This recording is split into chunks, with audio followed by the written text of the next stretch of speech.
Welcome to the podcast series exploring women's lived experience of gambling harm and the ways gambling has become part of women's everyday lives.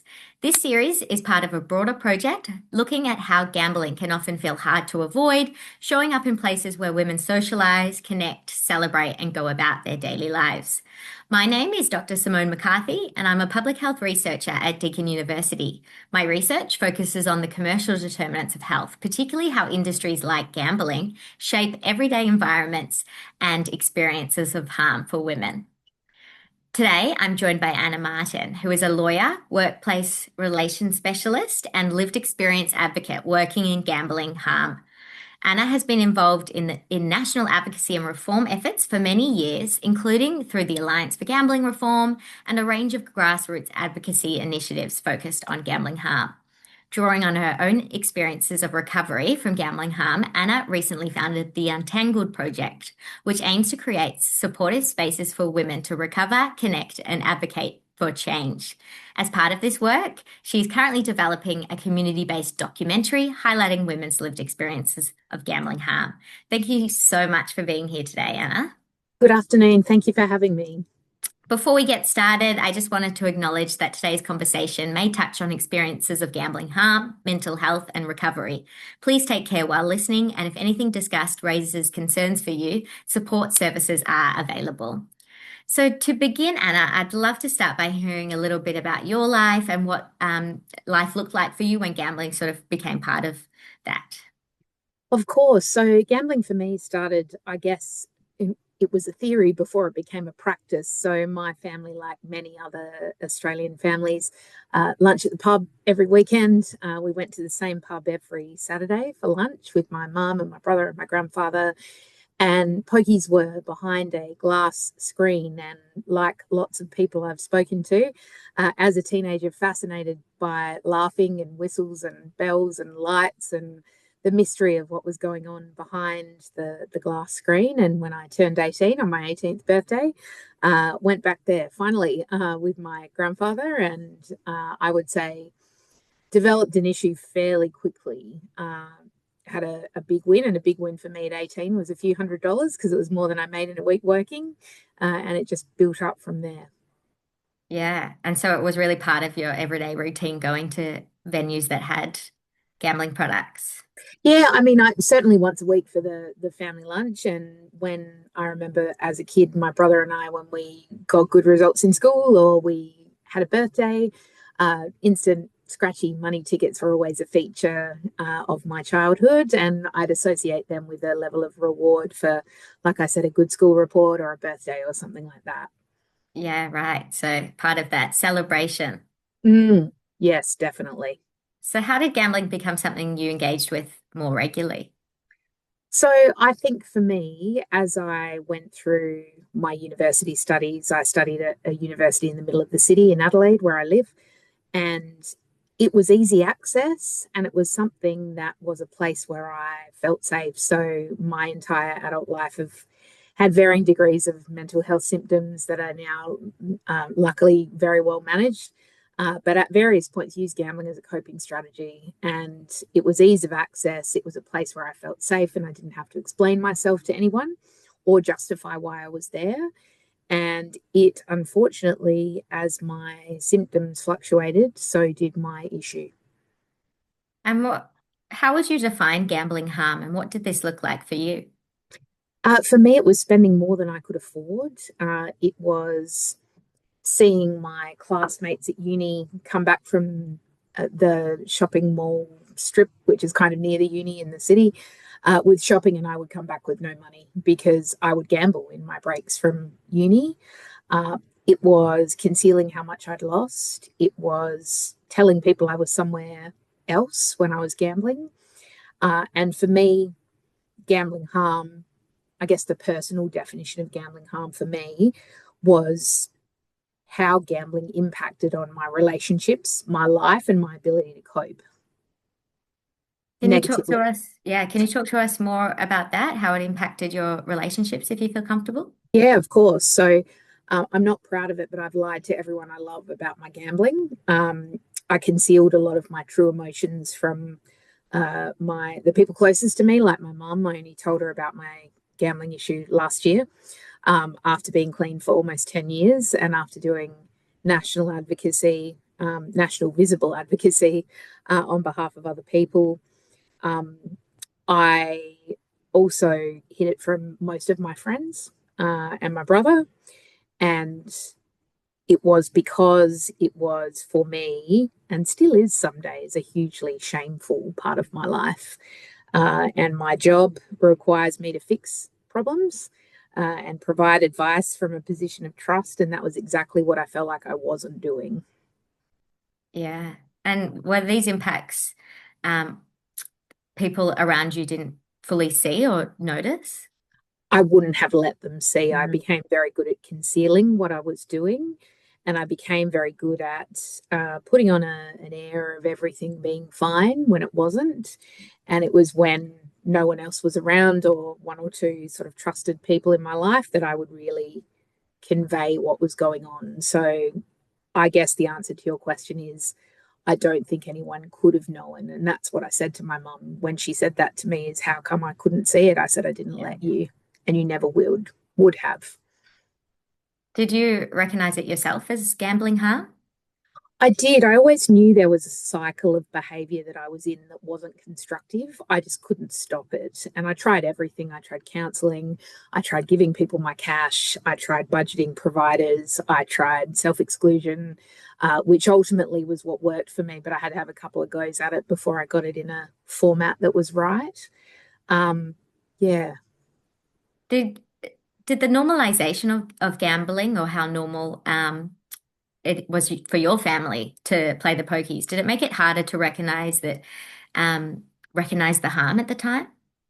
Certainly, as my addiction grew, there were periods of my life where I just justified it because it was something that was so normal. Like you said, like my family goes out for lunch. Part of that is playing the pokies. It was how I bonded with my grandfather as well because he enjoyed it, and it was an easy way for us to spend time together. So as my issue grew, that became harder and harder to justify. Right. And one of the things we talk a lot about in this project is the idea that gambling can be really hard to avoid. Does that resonate with your experience even today? Absolutely. Yes. Sorry to interrupt you, but absolutely. I think gambling is everywhere.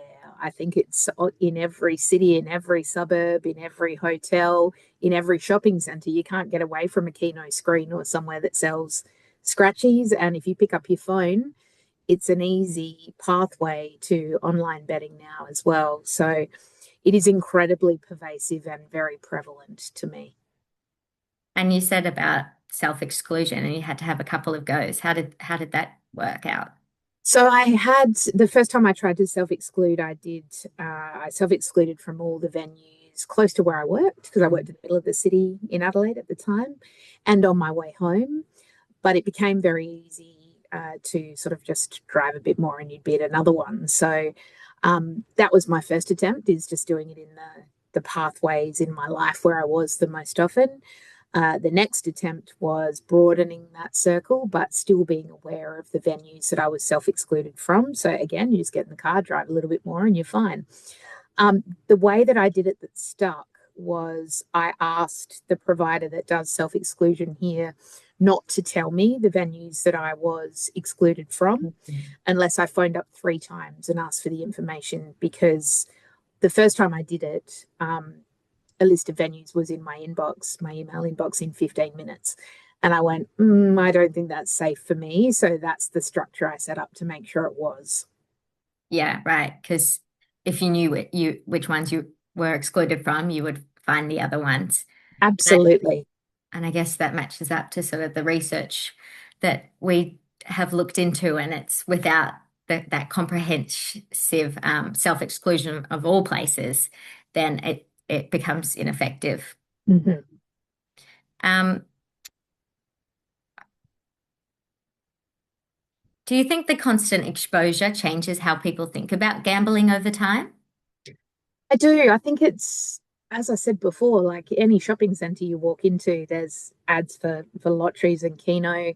I think it becomes a normal part of practice for some people in those environments. You know, you go to Coles and get your groceries, you grab your fruit from the fruit and veg shop and your lotto ticket for Saturday night. So it's just another, I think it can be constructed as another step that people just take on their Saturday morning job list.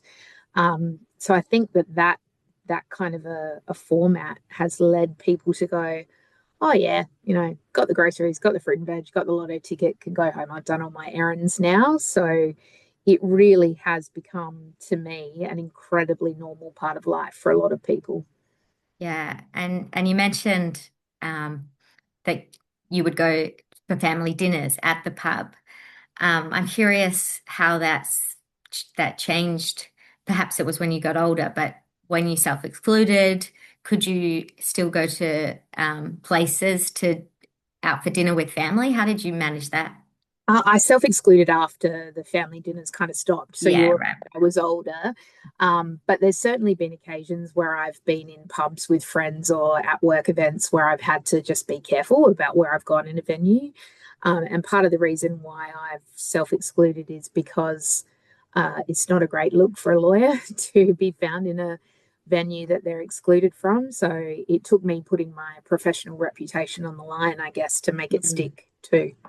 Yeah, and yeah, you s- you have said that you were involved in advocacy for years before talking publicly about your experiences. What made that difficult to speak out about it? I think for me, I will advocate until I'm blue in the face for someone else, but it's incredibly difficult for me to do it for myself. And that level of shame and fear, I guess, about being judged. And I was judged when I started speaking out by some people in my life, but it took me getting to the point in my head where I could go, okay, I've spoken up in this forum for other people. I'm going to try on behalf of myself and see how I go. And that progressed very quickly into very public speaking out, which I'm still a bit in awe of the fact that I actually did. So I have varying degrees of confidence about my ability to do that, depending on when you ask me. Yeah, and you're very brave, and we don't have a lot of young women talking about their experience, so it's very commendable. I love Um, that you thought I was young, by the way. Thank you. do you think, because we're interested in sort of that women are impacted by gambling too, do you think there are particular expectations placed on women professionally that make it harder to talk about gambling harm more publicly? Absolutely. I mean, I think for women especially, quite often in industries that I've worked in, women have had to fight hard to be heard, Mm. and fight hard to put themselves into positions of power and I guess have the capacity to make real change in some organizations. And I'm saying that from a background of working in the trade union movement across various industries for multiple years. I think that inherent, I guess, challenge to being heard and space being held for yourself, when you have to fight every day to get that, asking someone to find the emotional energy to speak about something that's incredibly traumatic for them, it certainly is for me, is a difficult pathway to expect someone to be able to do both at the same time. And that's where I think organizations need to hold space for women, because everybody comes to advocacy in a different way. And for a lot of the women that have spoken to our project, they've gone, what we really like about what you're doing is you can be quiet about it if you want to, or you can scream about it from the rooftops. It's just dependent on what's right for you at the time you engage, I guess. Yeah, and if if you're comfortable sharing, what were your experiences of seeking help? You talked about Absolutely. going to counselors. I tried everything. I tried traditional counseling, that didn't work. I tried exposure therapy, that didn't work. I called helplines. I tried budgeting services and systems and Mm. companies, and I cut up more credit cards than I could possibly count. Um, every thought process around a new start always started on a Monday as well, like new week, new start. And then the week Yeah. kind of gradually went downhill from there. I also saw a financial counselor at one point, which did not help at all, because that person, I think, looked at me and went, oh, why are you here? You're a lawyer. You should be able to figure that out. When I was sitting in front of him genuinely asking for his assistance. Mm. So for me, traditional pathways didn't work. And selfishly, the Untangle Project is a non-traditional pathway that I needed when I was recovering. And we're creating it to hopefully assist other women like me who need that alternative. Yeah. And you said about creating spaces where women can recover quietly. Mm. What do you mean by this? So I think a lot of women that have spoken to us, I don't think I know, a lot of women that have spoken to us have said, I don't want to tell everyone in my life I have a problem. I've got supports in place. That's very important. Don't get me wrong, supports as you recover, but I don't want to be in an open Facebook group. I don't want to post gambling advocacy stuff online. I don't want to be in the paper. I don't want to be on a website. So if you are a woman who fits those categories and who needs to read some information, who might like to keep up to date with things like our work through our podcast and what we're doing in terms of the documentary, there's ways of engaging and knowing that there are people there to support you in the way that you want to access them at the time that you want to do it. So that's what we mean by recovering Mm. quietly, which is you're still there, you're still on the path, and you're still going forward. But just because it's not in the public parts of your life, it doesn't mean it's not happening. Yeah. And what do you think the role of stigma and shame plays for women experiencing harm and being able to seek support? Oh, look, it's huge. The women that speak to us use three words, sometimes all of them, sometimes one or two, and they are guilt, shame, and fear. And those three concepts are so pervasive and sit over the top of a lot of women's attempts to recover. And I think are the cause of unsuccessful recoveries in most cases. So, setting up spaces where those things are recognized and not catered to, I think are very, very critical for women. And recognizing the fact that engaging in recovery, you can kind of do it at 10 out of 10 some days, and you can do it at 1 out of 10 some days, and that's okay. And if you find a pathway and you start going down it and it doesn't work for you, that's fine too. I did it like, oh gosh, what did I describe before? Like 6 or 8 different Yeah. kinds of attempts at Yeah. recovery that were, in my mind, traditional. And the only way I did it was a non traditional approach to a traditional form of recovery. Yeah. And do you think women experiencing gambling harm are still largely invisible in public conversations? I think so. I think that there are pockets here and there of fabulous women who speak out, like yourself. And I think that underneath that are an absolute force of women who have beaten this addiction and who are there and who are willing to assist other women but don't want to do it publicly. So that is why our project is focusing on recognizing those spaces, recognizing that women who have recovered aren't always going to tell you about it, Mm. and focusing on pockets of the community where people go and try and seek help, which could be better. So a lot of women say, I went to my GP and they didn't know anything about gambling. Yeah. So that's one thing we're focusing on at the moment is if you are a woman and you are in that situation where you are invisible, but you're still wanting to help to get some help or move through recovery, how can we help you and support you to do that? So yes, that's a very long way of saying yes to your Yeah. question. Yeah. And I think that's a good message. I guess what we're trying to do is kind of expose that gambling women are harmed by gambling as well Mm, as men, mm, and that despite them being largely invisible from, you know, the mainstream, they are seeking help in more quieter ways that allow them to get help and move on with their life. mm. Um, how have you found being involved in an advocacy? What was the response when you shared your story? I had a mixed response initially. So, a lot of people in my life who didn't know who found out when my story started coming out publicly judged me a bit because they were like, oh, I would have been here to support you. You could have told me anything. I said, no, I couldn't. I would have if I could have, but I didn't. And there were some ex-work colleagues and stuff that judged me quite harshly. But then there were a community of women who started talking to me saying, I heard your story. Thank you. You are me. You are all of us. You are setting up something that will allow other women to hopefully speak out in the way that you have and join the case for change, to give women an equal voice, which is what our mission is. So a bit mixed, I think. Yeah. And it took me a while. There was a period of time where I took all of our social media down and I stopped our website, and I was really worried about whether I was the right person to do this or not. And I moved through it, luckily. But I think that when women start speaking out, you're going to get a couple of arrows slung at you. Um, and it's about recognizing that it's just moving through those and finding a space where you feel comfortable to keep going. And there are fantastic lived experience advocates, female lived experience advocates, and male lived experience advocates, all of whom will support you if you continue to speak. And you sound very positive and optimistic, but I'm interested in sort of that personal responsibility narrative, and did you get that kind of pushback by sharing your experience, even from your colleagues? Yep, sure did.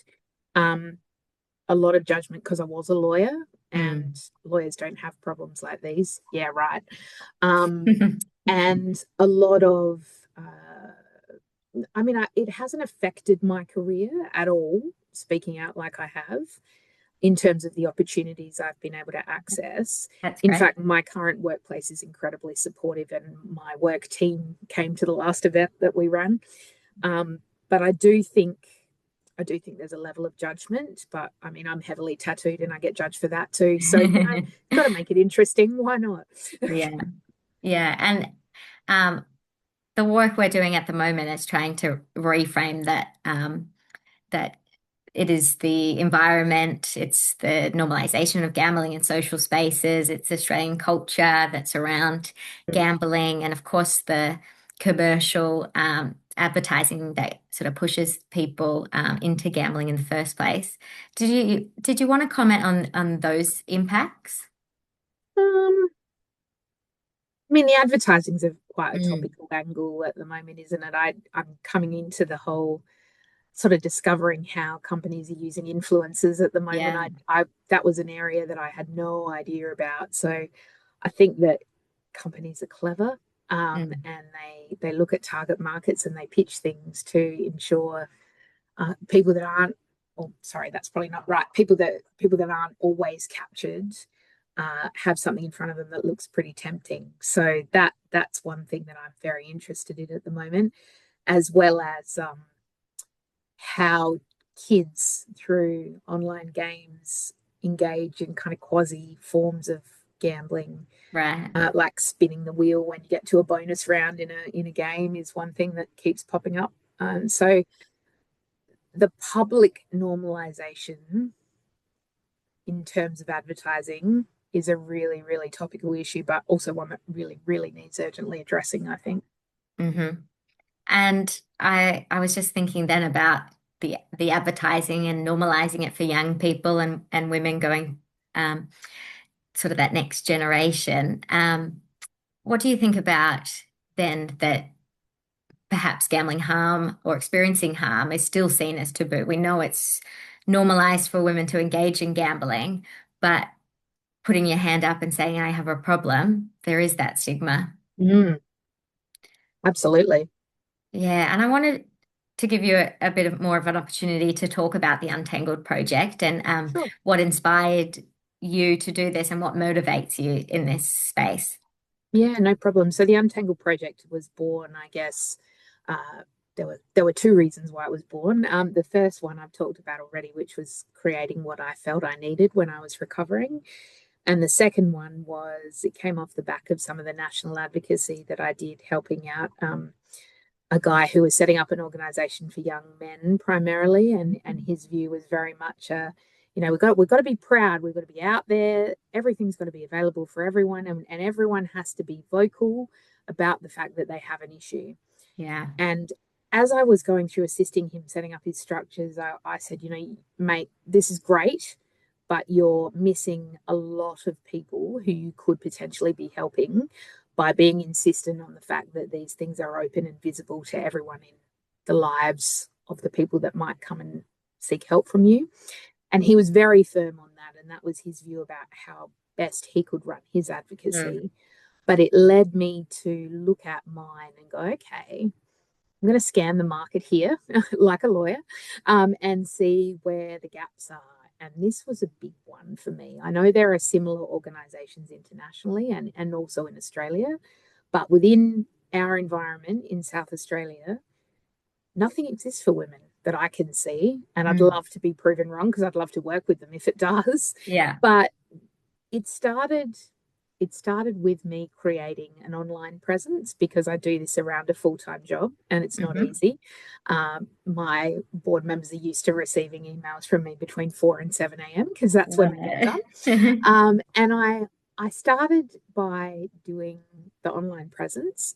Then we built it up to a few speaking engagements at community service organisations here that have reps in the sector.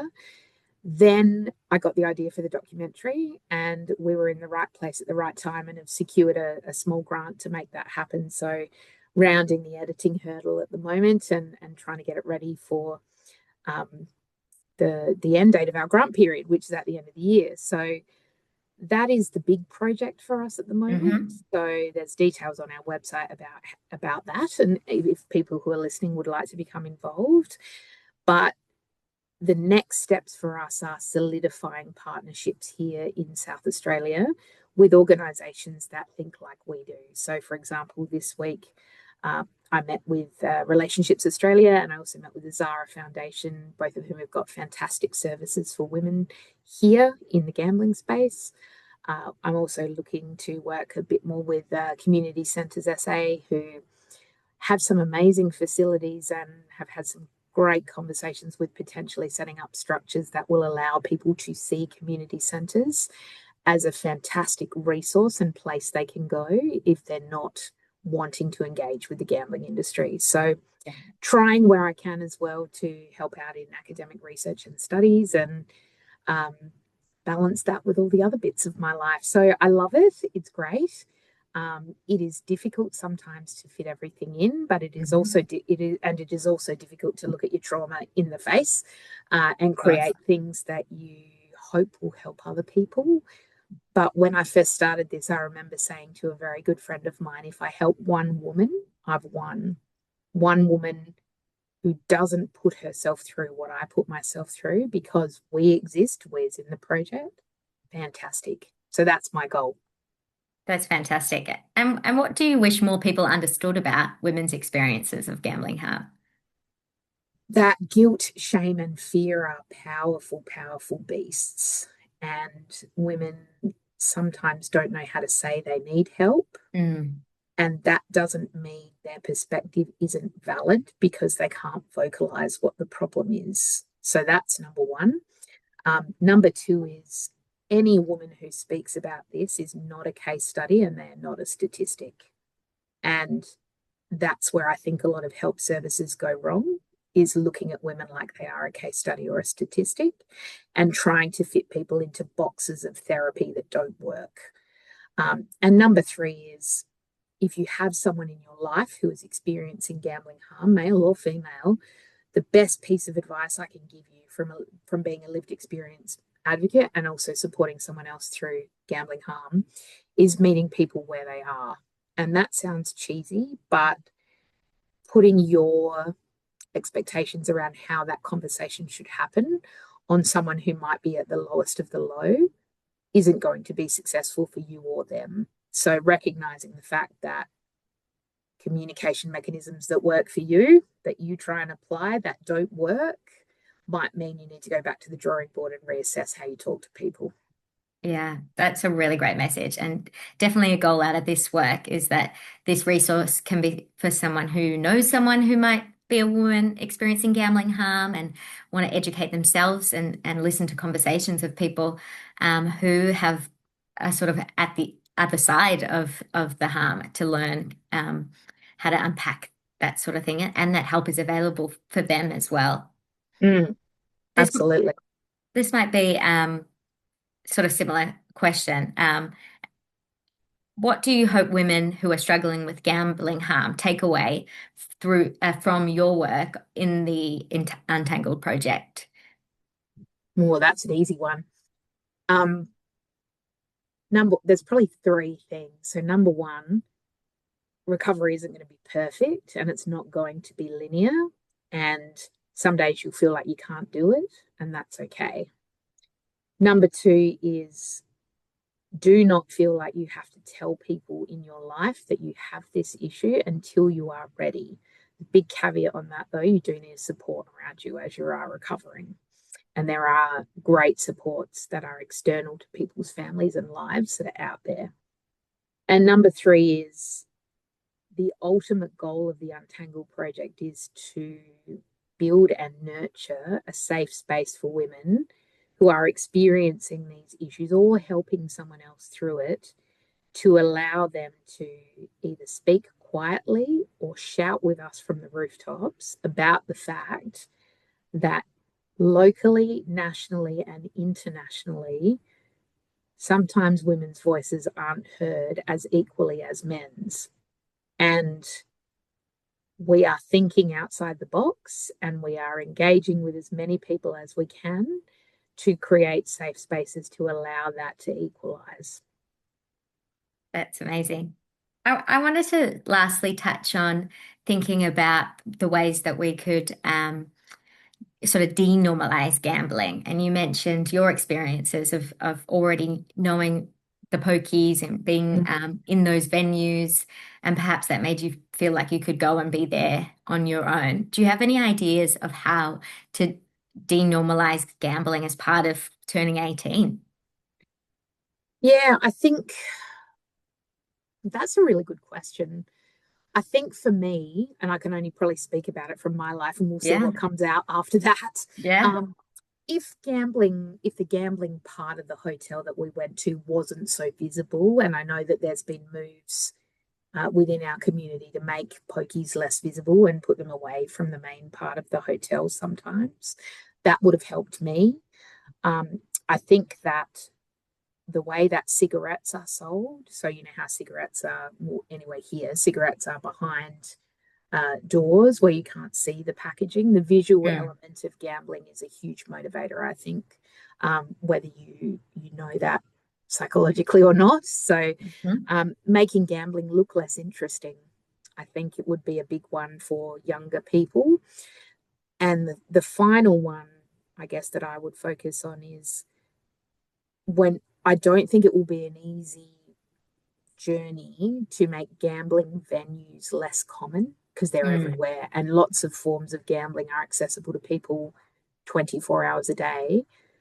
But educating people in forums where they access information will help, I think.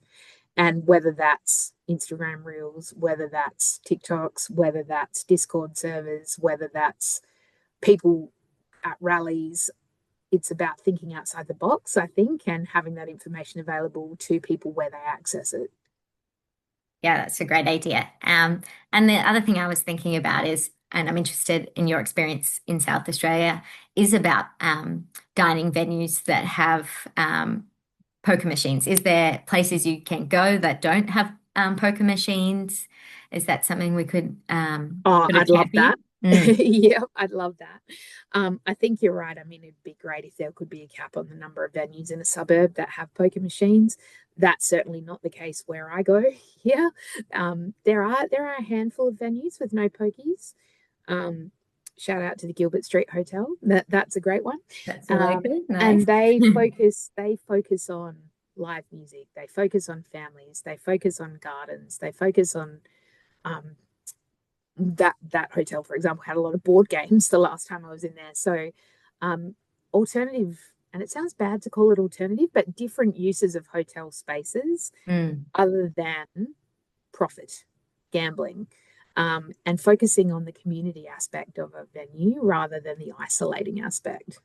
yeah. And I think if we're for people listening, it would be great to think about the venues you're bringing people into. So if you're organizing a family dinner, are they is the pokies in the background or even a public event. Something that's come out of the research we're doing for the ACT is about, sporting clubs. They're having presentation nights at the pokey venue, and they're having uh, community events like paint and sips, that the venue's drawing them in. And yeah, so they become real hubs. But and they're great places for social connection. But how can we sort of remove the harmful aspect that's going on in those venues? Mm-hmm. I completely agree. Amazing. Well, I think we'll end it there, but thank you so much for sharing your experiences and perspectives with us today. And I really appreciate your openness and willingness to have these conversations. Before we finish, is there anything you would say to other women right now listening to this who might be experiencing gambling harm? Absolutely. And the most important thing I can tell you, and the cheesiest thing I can tell you, is you are not alone and you are never alone in this journey. There are women all around you who will help you and listen to you. And if you want to interact with us, it's the Untangle Project, aus.net. We're here. The women that run our project all have full-time jobs, so we're not a crisis service, but there is always someone on the end of an email or our social media who will listen to you if you need that. But if you are listening and you're not ready to engage with an organisation like ours, and you're not ready to tell anyone, please make sure you have supports in place to manage the hard days. And please make sure you stay educated about this industry and what it does to people. That's probably the best one, I think. Yeah. And thank you again for being part of this series. Conversations like these are really important in helping better understand how gambling has become normalized within our everyday life and in opening up conversations about support, prevention, and change, particularly for women. And just a reminder that if anything discussed in today's episode has raised concerns for you, support services are available and details will be in the show notes. Thank you all so much for listening to today's conversation. If today's discussion resonated with you, we encourage you to share this episode and explore the other episodes in the series to hear more lived experience perspectives and conversation about how we can better respond to gambling harm for women.